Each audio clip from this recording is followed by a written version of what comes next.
कहानी की शुरुआत में हमें बताया जाता है कि हजारों सालों से लॉर्ड बुद्धा पूरे ब्रह्मांड की देखरेख कर रहे होते हैं। जो अमर होते हैं वो स्वर्ग पर रहते हैं और नर्क के राजा पृथ्वी का कामकाज संभालते हैं और साथ ही ड्रैगन समुद्र पर राज करते हैं। सब कुछ सही चल रहा था, सभी लोग देवताओं का सम्मान करते थे और उनके नियमों का पालन करते थे। फिर एक रात एक मैजिकल पत्थर ने एक मंकी को जन्म दिया जो बहुत ही ज़्यादा शरारती था। वो पहली बार जब अपने आई लेज़र एबिलिटी को एक्सप्लोर करता है तो वो बहुत ज़्यादा फैसिनेट होता है, पर अनजाने में उसके लेज़र स्वर्ग के राजा जेड एम्परर के महल तक पहुंच जाती है, जिससे वो बहुत ही ज़्यादा नाराज़ हो जाते हैं और उसे एक मामूली बंदर समझकर उसे ख़त्म करने का ऑर्डर देते हैं। तभी वहाँ पर लॉर्ड बुद्धा प्रकट होते हैं और वो कहते हैं ये बंदर बहुत ही शक्तिशाली जीव है, इसका जन्म एक मकसद के लिए हुआ है और इसे अपना मकसद पूरा करने दो। ये सुनने के बाद जेड एम्परर उनकी बात मान जाते हैं। दूसरी तरफ अर्थ पर जब वो मंकी अपने जैसे बंदरों को देखता है तो बहुत ज़्यादा एक्साइटेड हो जाता है और उनकी कम्युनिटी का हिस्सा बनने की कोशिश करता है, पर वो उसे अपनाना नहीं चाहते थे, इसलिए वो बंदर उनके एक एल्डर लीडर को इम्प्रेस करने की कोशिश करता है। फिर वो उन्हें समझाते हैं कि नियमों का पालन करना हमारा कर्तव्य है, स्वर्ग में जीने वाले अमर जीवों को ही बिना नियम के जीने का अधिकार है। ये सुनकर मंकी कहता है एक दिन मैं भी अमर जीवों की तरह स्वर्ग पर रहूंगा। फिर एल्डर मंकी उसे डांटते हुए कहते हैं कि अपनी औकात में रहो। उतने में एक डीमन अपने केव से वाटरफॉल के थ्रू आकर एक छोटे से मंकी को पकड़ कर ले जाता है। इस कारण से वो एल्डर मंकी बेबी मंकी को इन सब का जिम्मेदार बताते हुए उसे जंगल से बाहर निकालने लगता है और इससे बेबी मंकी भी गुस्सा होकर वहाँ से वापस आ जाता है और नारियल से निशाना लगाने की प्रैक्टिस कर रहा होता है ताकि उस डीमन को हरा सके। सालों बाद वो बहुत बड़ा हो चुका होता है और उसका निशाना भी पक्का हो जाता है, पर वो बहुत ज़्यादा अकेला था और उसे अपना कहने वाला कोई नहीं था। तभी एक दिन वही डीमन उन बंदरों को पकड़ने वापस आ जाता है और वो एक बेबी मंकी को पकड़ने वाला होता है, पर तभी अपना मिस्टर मंकी उसे बचाने आ जाता है। वो डीमन को रोकने की कोशिश करता है पर इसका कोई फ़ायदा नहीं होता और आज भी वो डीमन एक बेबी मंकी को पकड़ कर ले जाता है। लेकिन इस बार मिस्टर मंकी को पूरा भरोसा था कि वो उस डीमन का सामना करके उस मंकी को बचा लाएगा, लेकिन उसके पास फिलहाल कोई हथियार नहीं था, इसलिए वो समुद्र के रूलर ड्रैगन किंग के किंगडम से हथियार लेकर आने का फैसला करता है, जो कि वेदर को कंट्रोल करने और समुद्र को प्रोटेक्ट करने के लिए जिम्मेदार था। एल्डर मंकी उसे ऐसा करने से मना करता है पर वो नहीं मानता। समुद्र के अंदर हम ड्रैगन किंग के साम्राज्य को देखते हैं। वहाँ ड्रैगन किंग अपनी प्रजा को एक पावरफुल मैजिक स्टिक के बारे में बता रहा था, जो कि सदियों से वहीं पर खड़ा था और आज वो फाइनली उस मैजिकल स्टिक को हासिल करके और ज़्यादा पावरफुल बनने वाला था ताकि उसकी पावर से वो दुनिया पर रूल कर सके। तभी चुपके से मिस्टर मंकी उसको लेने आ जाता है। वो स्टिक उससे बात कर सकती थी और वो उसे बताती है कि वो हजारों सालों से किसी शक्तिशाली जीव की राह देख रहा था। मिस्टर मंकी के कहने पर वो अपना साइज छोटा कर लेता है, जिसके बाद वो उसे लेकर समुद्र के बाहर निकल जाता है। ड्रैगन किंग को जब पता चलता है कि एक मंकी उसका मैजिकल स्टिक ले गया तो वो जेड से कांटेक्ट करता है, पर बुद्धा के कहे अनुसार जेड इसमें इंटरफेयर नहीं करना चाहते थे, इसीलिए वो ड्रैगन किंग की मदद करने से इनकार कर देते हैं। इधर मैजिकल स्टिक को पाने के बाद मिस्टर मंकी उस डीमन का सामना करने उस केव में जाता है। वहाँ उस बेबी को तो बचा लेता है पर उसका सामना उसी डीमन से होता है, पर अब उसके पास वो मैजिकल स्टिक थी जिसके कारण फाइनली वो उसे सीधे स्वर्ग भेज देता है। उसकी जाबाजी देखकर सभी बंदर उससे बहुत इम्प्रेस हो जाते हैं और उसे मंकी किंग का टाइटल देते हैं और एल्डर मंकी उससे कहते हैं कि इस मैजिकल हथियार का इस्तेमाल किसी अमर जीव को ही करना चाहिए। ये सुनकर मंकी किंग खुद को स्वर्गवासियों से अमर होने की मांग करने का फैसला करता है। इस पर एल्डर मंकी उसे बताते हैं कि वो उसकी कभी नहीं सुनने वाले। जब वो ऐसे सैकड़ों डीमन को हराएगा तब जाकर उनकी नज़र उन पर पड़ेगी। ये सुनने के बाद मंकी किंग 100 डीमंस को मारने का फैसला करता है और उन्हें मारने के सफर पर निकल पड़ता है। वो अपनी जर्नी के दौरान बहुत से डीमंस का सामना करते हुए 99 डीमन का सफाई कर देता है और फाइनली 100वें डीमन की तलाश करते हुए एक विलेज में पहुंचता है, जहां एक डीमन कल के आतंक से सारे गांववासी डरे हुए थे, पर मंकी किंग को पूरा भरोसा था कि वो इस डीमन को भी मार देगा।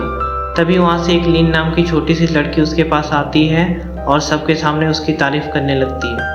वहाँ मंकी किंग उनसे डील करता है कि वो इस डीमन को ख़त्म कर देगा, पर इसके बदले में वो धमाकेदार पटाखों से उसका शुक्रिया करेंगे ताकि अमीर जीवों को उसकी सेंचुरी का पता चल सके और वो उसे लेने आ जाए। वो उसकी डील मान लेते। तभी वहाँ खतरनाक डीमन गर्ल आ जाती है। मंकी किंग उसे गांव छोड़कर जाने को कहता है, पर उसके ना मानने पर वो उससे मुकाबला करना शुरू कर देता है। यहाँ भी वो अपने मैजिकल स्टिक की मदद से उस डेमन पर भारी पड़ता है और उसके हर वार को नाकाम करते जाता है, पर उसकी लापरवाही के कारण गांव के सभी घरों में आग लग जाती है। आखिर में मंकी किंग अपनी स्टिक की मदद से उस डेमन को धोखा देकर पाताल में भेज देता है। ये देखकर लिन उससे इम्प्रेस होकर अपनी चेली बनाने को कहती है, क्योंकि उसकी कोई फैमिली नहीं होती। पर तभी मंकी किंग के लापरवाही से वहाँ एक फायर क्रैकर शॉप में आग लग जाती है और वहाँ एक जोरदार धमाका होता है।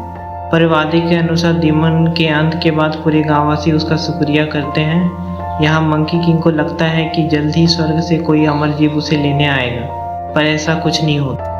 वहीं हम ड्रैगन किंग को देखते हैं, जो अपने मैजिकल स्टिक को मंकी किंग से हासिल करने को समुद्र से बाहर अपने 2 चमचों के साथ आया था। वो जब मंकी किंग के पास पहुंचता है तो शराफत से उसे उसकी मैजिकल स्टिक को वापस करने को कहता है, पर जब मंकी किंग ऐसा करने से मना करता है तो उसके चमचे उस स्टिक को धोखे से चुरा कर वहाँ से भागने लगते हैं। पर मंकी किंग भी उनका पीछा करता है और आखिर में उन सभी से अपनी स्टिक को हासिल कर लेता है। तभी अनबैलेंस के कारण उसका स्टिक नीचे गिरने वाला होता है और सही समय पर लिन उसे बचा लेती है, लेकिन इसके बाद भी मंकी किंग उसे अपने साथ रखने के लिए राजी नहीं होता। अब मंकी किंग सोचता है कि शायद अमर जी मुझे इसलिए लेने नहीं आए क्योंकि उसके लिए पहले मुझे अमर होना होगा। लिन कहती है कि मैं इसमें तुम्हारी मदद कर सकती हूँ, पर अपने मैजिकल स्टिक से उसे पता चलता है कि अमर होने के लिए उसे पहले हेल में जाना होगा, पर उससे पहले उसे कब्रिस्तान तक पहुँचना था। मंकी किंग को पढ़ना नहीं आता था, इसलिए वो कब्रिस्तान जाने वाले रास्तों को पहचान नहीं पाता। तब लिन इसमें उसकी मदद करती है। ये देखने के बाद मंकी किंग को लगता है कि शायद ये लड़की मेरे किसी काम आ जाए, इसलिए वो उसे अपने साथ रखने के लिए तैयार हो जाता है। उसके साथ वो ग्रेवयार्ड पहुंचता है। उसका मैजिकल स्टिक उसे किसी भी दुनिया में ले जा सकता था, इसलिए उसकी मदद से वो वहां से हेल पहुंचता है। वहाँ वो लिन को बताता है कि वैसे तो जीवित लोगों को यहाँ आना मना है, पर हमारे मरने का दिन जीवन और मौत की सूची में लिखा होता है, इसलिए अगर किसी तरह मैं सूची से अपना नाम काट दूँ तो मेरा मरना कैंसिल हो जाएगा और मैं अमर हो जाऊँगा। लेकिन जब हेल में वो वहाँ के रूलर यामा से अपनी मौत की सूची मांगता है तो पकड़ा जाता है, इसलिए वो जानबूझकर लिन को उनसे डिस्ट्रैक्ट करके वहाँ से बच निकलता है, पर फिर भी लिन किसी तरह बचकर उसके पास पहुँच जाती है। इसके बाद दोनों हॉल ऑफ रिकॉर्ड में जाते हैं और अपनी सूची ढूंढना शुरू कर देते हैं, पर तभी वहाँ यामा आ जाता है। उन्हें ऐसा करने से रोकने के लिए खुद के क्लोन्स बना लेता है। ये देखकर मंकी किंग भी खुद के क्लोन्स बना लेता है। इसके बाद यहाँ उन सभी के बीच फाइट की शुरुआत हो जाती है, पर इस दौरान लिन को मंकी किंग की सूची मिल जाती है। यामा उन्हें बहुत रोकने की कोशिश करता है, पर आखिर में मंकी किंग सूची से अपना नाम मिटाने में कामयाब रहता है। इसके कारण यामा जेट से कांटेक्ट करता है। वहाँ मंकी किंग को पता चलता है कि अभी भी वो सिर्फ आधा अमर हुआ है, मतलब वो बुढ़ापे से नहीं मरता, लेकिन लड़ाई में मर सकता है। जेट उससे पूरी तरह अमर होने का तरीका छुपाने की कोशिश करता है, पर यामा की गलती से उसे पता चल जाता है कि वहाँ रखी अमर होने वाली किताब की मदद से वो ऐसा कर सकता है। ये जानने के बाद वो उस किताब को लेकर भागते हुए हेल से बाहर निकल आता है। बुक से उसे पता चलता है कि पूरा अमर होने के लिए उसे एक मैजिकल पीच खाना होगा, जो एक जादुई बागान में मिलता था। पर जैसे ही मंकी किंग वहाँ से जाता है तो हमें लिन की सच्चाई पता चलती है कि असल में वो ड्रैगन किंग के लिए काम कर रही थी, जिसने उसे मंकी किंग से उस मैजिकल स्टिक को हासिल करने का काम दिया था। असल में लिन जिस गांव में रहती थी वहाँ काफ़ी समय से बारिश ना होने के कारण सारी फसलें सूख रही थी, इसलिए एक दिन जब वो ड्रैगन किंग से इस समस्या के लिए प्रार्थना कर रही थी, तभी ड्रैगन किंग वहाँ से गुजरता है। वो उसे देखकर लिन उसके सामने घुटने टेक कर अपनी समस्या का समाधान करने को कहती है। इसके बदले वो ड्रैगन किंग के लिए कुछ भी करने को तैयार थी, इसलिए ड्रैगन किंग ने उससे किसी तरह मंकी किंग से उस मैजिकल स्टिक को हासिल करने का डील किया था। लेकिन वो उससे कहती है कि ये काम बहुत मुश्किल है, क्योंकि वो कभी भी स्टिक को खुद से दूर नहीं करता। वहाँ जब ड्रैगन किंग को पता चलता है कि मंकी किंग अमर होने के लिए जादुई बागान जाने वाला है, तो वो लिन को बस उसे वहाँ लाने को कहता है। उसकी बात मानकर लिन उसे बुक के बताए मैप के अनुसार जादुई बागान की ओर लेकर निकल पड़ती है। इस दौरान ड्रैगन किंग उस बागान में पहुंचकर अपने दोनों चमचों को मंकी किंग को गुमराह करने के लिए मधुमक्खी का गेटअप दे देता है। उसने वहाँ जहर सी पेकी डाली में डाला होता है ताकि उस पर लगी पीच को खाकर मंकी किंग बेहोश हो जाए। इसके बाद वो उससे अपना स्टिक हासिल कर सके, पर यहाँ ड्रैगन किंग का प्लान फेल हो जाता है और वो खुद ही अपनी चाल का शिकार हो जाता है। जिस कारण से पॉइजन के हैंगओवर के कारण वो झूमता हुआ वहाँ से चला जाता है। यहाँ मंकी किंग पीच खाने के बाद भी अमर नहीं होता क्योंकि पीच पके नहीं थे। तभी उन्हें उसी बुक से पता चलता है कि स्वर्ग में मौजूद अमृत विभाग की मुख्य अधिकारी जादूगरनी वांगमो के यहाँ उन्हें ऐसी अमृत मिल सकती है जिससे मंकी किंग अमर हो सकता है। ये जानने के बाद वो लिन को साथ लेकर स्वर्ग पहुंचता है, जहां वो छुपके से जादूगरनी वांगमो के महल में घुस जाता है, पर वहां वो एक गलत डोज खाने के कारण टेलीपोर्ट होकर कैद हो जाता है। लिन यहाँ आसानी से उसकी स्टिक लेकर भाग सकती थी, पर वो ऐसा नहीं कर पाती। वो मंकी किंग के साथ रहती है। वहाँ उन्हें अमर होने का अमृत नहीं मिलता, इसलिए उन्हें उसे खुद बनाना था। पर उतने में वांगमो वहाँ आ जाती है और उन दोनों के बीच फाइट होने लगती है। इस दौरान लिन बुक के निर्देश अनुसार वो अमृत बना लेती है, पर वांगमो के कारण वो बर्बाद हो जाता है। वो मंकी किंग को वहाँ से नीचे फेंक देती है और लिन को स्टिक लेकर वापस जाने को कहती है, पर मंकी किंग को मुसीबत में देखकर वो ऐसा नहीं कर पाती और उसकी स्टिक उसे वापस लौटा देती है। स्टिक मिलने के बाद जब वांगमो उस पर अपने लाइटनिंग से हमला करती है तो वो उल्टा उससे और ज़्यादा शक्तिशाली होकर फाइनली अमर हो जाता है। इस पर वांगमो उसे कहती है कि तुम कभी भी हम में से एक नहीं हो सकते, और वो गुस्से से अमर जीवों को बुलावा भेज देती है। ये जानने के बाद लिन मंकी किंग को वहाँ से चलने को कहती है, पर वो जब उसकी बात नहीं मानता तो वो जानबूझकर हेवनली पीच खाकर वहाँ से नीचे गिरने लगती है, क्योंकि उसे पूरा यकीन था कि मंकी किंग उसे बचाने के लिए उसके पीछे जरूर आएगा, और वो सही समय पे उसे बचाने के लिए आ भी जाता है।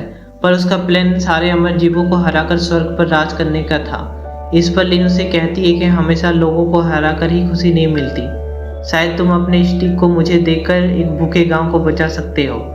पर जब मंकी किंग उसकी बात नहीं मानता तो वो धोखे से उसकी स्टिक को हासिल करने की कोशिश करती है और मंकी किंग को पानी में सांस रोकने की चुनौती का बहाना करके उसकी स्टिक को ड्रैगन किंग तक पहुंचा देती है। ये बात जब मंकी किंग को पता चलती है तो लिन उसे माफ़ी मांगते हुए अपनी मजबूरी बता देती है, पर स्टिक मिलने के बाद भी ड्रैगन किंग लिन से किए गए वादे को पूरा नहीं करने वाला था, क्योंकि उसका इरादा पूरी दुनिया को कॉन्करर करने का था। पर मंकी किंग लिन से उसका भरोसा तोड़ने के कारण बहुत गुस्सा हो चुका था, इसलिए वो उसे वहीं छोड़कर ड्रैगन किंग का सामना करने निकल जाता है। इधर ड्रैगन किंग उस मैजिकल स्टिक को हासिल करके बहुत खुश होता है और वो उसकी पावर को हार्नेस करके पहले से और ज़्यादा शक्तिशाली बन जाता है। इसी के साथ ही वो सरफेस पर अपना आतंक का कहर शुरू कर देता है और अपने आप को सबसे शक्तिशाली समझने लगता है। पर तभी वहाँ मंकी किंग उससे अपनी स्टिक लेने आ जाता है।